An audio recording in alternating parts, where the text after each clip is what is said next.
Justement, un non-bilan dans le sens où il faut accorder l'importance relative à cette préparation, avec, j'allais dire, une victoire en Suisse qui n'aurait jamais dû en être une, un match nul contre la Finlande qui n'aurait jamais dû en être un, et une victoire un peu laborieuse contre la Norvège. Donc je pense que ça reflète à peu près la physionomie de la préparation, c'est-à-dire une préparation qui a été hachée par les problèmes médicaux et qui a empêché en fait Marc Wilmots de travailler sur un groupe complet.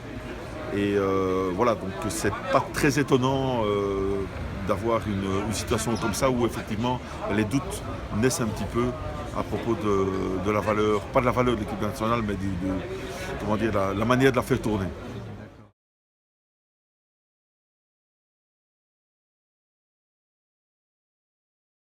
Non, je pense que le statut de favori, il était vrai au mois de novembre, quand la Belgique est devenue numéro un mondial, quand tout tournait.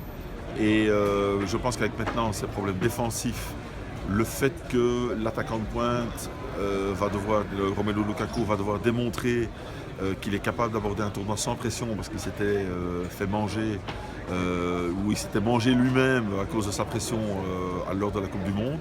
J'ai quand même l'impression que la Belgique a rétrogradé au rang des super outsiders, mais plus des favoris.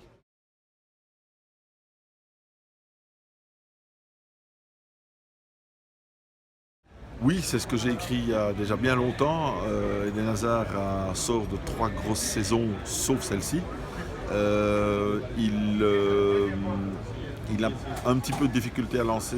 En fait, il était comme une éponge, hein. Il a pris un petit peu tous les problèmes de Chelsea, il les a un peu focalisés sur sa personne.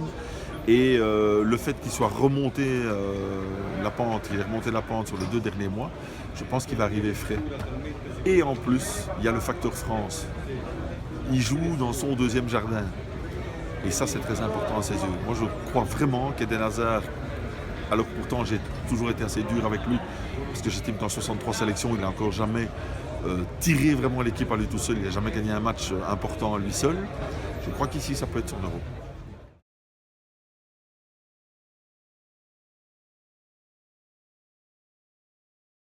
Non. Je crois qu'on ne parle pas en ces termes-là. S'il y a un échec prématuré dans la compétition, ce que je ne crois pas, vous vous rendez compte qu'il y a un euro qui va laisser sur le carreau seulement 8 équipes sur 24.